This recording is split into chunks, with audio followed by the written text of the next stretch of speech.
shot of the finish! Oh my God! Unbelievable!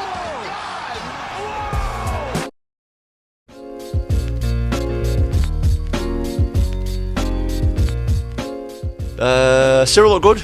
I was impressed with him. I think that there was a lot of pressure on him tonight. We didn't know how he was going to look, but he did his job. He did what he was supposed to do, and fair play. You came to France kind of looking for a fight with Ciryl. Sort of throughout the week, and we spoke about it, it never really seemed like he was overly keen on talking about you. At Media Day, he said he was more interested in putting on a performance that got him the title rather than worrying about cage stuff with you. And then after the fight, Bisping brought him up, and again he said, look, I'm just here to fight for the title. I'm curious about your thoughts this week, if you felt that same sort of vibe from him, and after the fight, did you feel it carried on like that? Yeah, I'm not a bully. Do you know what I mean? If he doesn't want the fight, I'm not going to try and force it on him. I wanted to go in the cage. The UFC didn't want me to go in the cage. Yeah, if he wants the fight, it's here.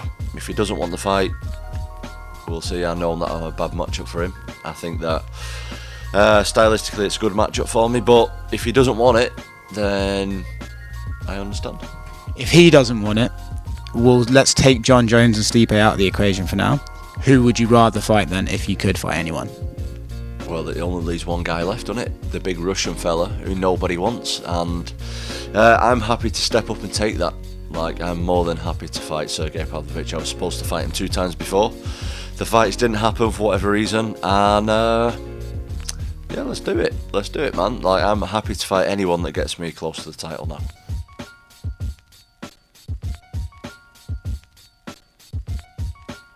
And what do you think is next? You've talked about the title, but as Farah said, there's so much going on at the top of the division. You know, I thought they were going to bring Tom Aspinall into the cage. Did you expect that to face off with you? Yeah, I heard some word before the fight. But yeah, the division now, but you see, it's not easy to manage this division, for real. You have a big level now. This is a new era for the heavyweight division, and you have some big movement. We're waiting for a big battle fight with 2 GOATs. Maybe you're gonna retire it. So for me, the good way is to go back. It was my mission tonight, to shining, to prove I'm still here and I want to go back to the belt. So we will see. We will see for the moment. And when ideally would you like to step back in the cage? Would it be in Europe or would it be stateside?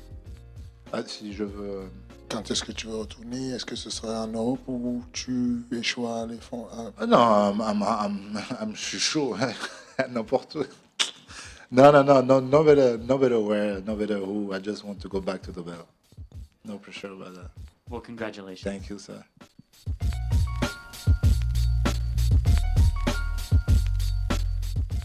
So, do we have an opponent yet? Because the last time I checked the website and I'm looking on Topology, I'm not seeing you matched up yet. I don't know. I have no idea. I just know I'm fighting on September 23rd. I might not even know who I'm fighting until I get to the weigh-in. I don't know. Mm-hmm. Now, let me ask you from an economical side. Let's just say they were to throw the world's baddest Muay Thai fighter at you. Wouldn't that be a different paycheck and agreement than someone that's 0-10? Maybe, I don't know.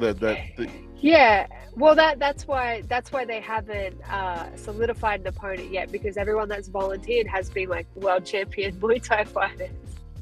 So so I think, because I've never, like, obviously I have combat sports experience, I have MMA experience, but I've never fought Muay Thai, so this is my debut in that sport. You know, that's kind of been the hard part, is to find someone whose experience level makes sense for me to fight, but whose experience isn't all in the one sport that I'm just starting out in.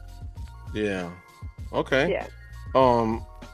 Do they at least have names on standby if they haven't at least fit your criteria? I mean, you know you're gonna fight, right? Yeah. Like we have some names. It's just like who kind of says yes first, you know? Okay. Yeah. So it's not like there's no knowledge. Like I know who they're talking to.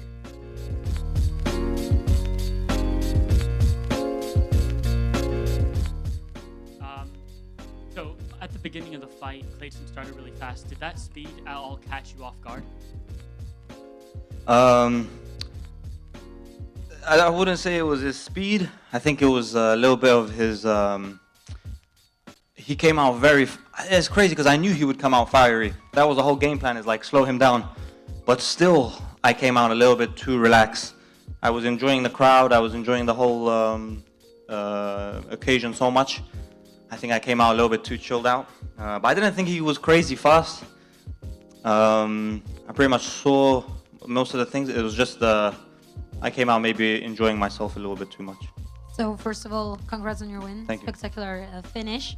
So bearing in mind, in finish, your statistics are like impeccable. You're unbeaten, and it's rarely in MMA to hold this state of being unbeaten. So what's your approach to it? Does it give you a lot of like pressure or motivation to keep it this way, or you just don't care? There is a lot of motivation to keep it this way because you never want to lose in this sport. You know, even when you win in this sport, you can get injured and hurt, and it's a painful sport to be in. So of course, I always want to win. I always want to do my best, and there is pressure too. But pressure makes diamonds, and the best fighters in the world, they all they soak in this pressure and they thrive in this pressure. The pressure is going to be there. The lights are going to be bright. The opponents are going to be tough. The gloves are going to be real small, so I can't change any of these factors. The pressure will be there, so I might as well embrace this, Yeah. Among all those submissions that are numerous in your case, a lot of rear naked chokes. Here we have like arm triangle.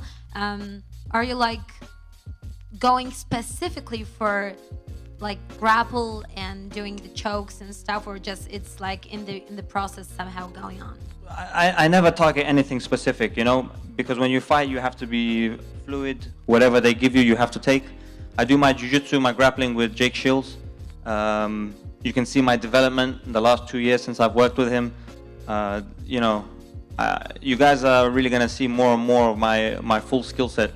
I think I came into the UFC, most people thought I was like a striker, taekwondo, kickboxing guy. But now you see, maybe my grappling is even more dangerous than my striking. So I think people are going to start respecting this from now on.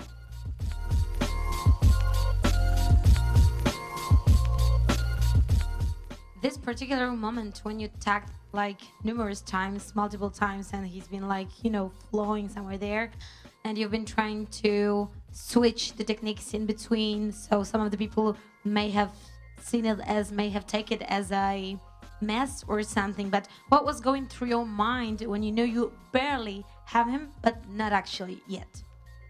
Bogdan, you mean? This fight? Yeah. Yeah.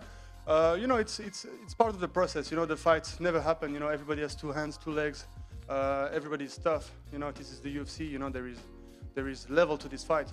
There is top 10 guys, and there is also the newcomer, like you saw with Bogdan. But you can never underestimate somebody. Now it happened like that. I was able to correct all the movements, put a counter to every of his movements, and I was able to pull off the finish. So how do you particularly manage? Do you have any technique not to fire up too much, but still be in control and, logically think? Yeah, like my coach told me also to take my time a little bit, like not take my time, like wait for the 3rd round or something, but sometimes I want to rush for the finish too quick. So maybe be trying to be a little bit more mature, work my stuff, work my tempo, and, be able to pull off the finish.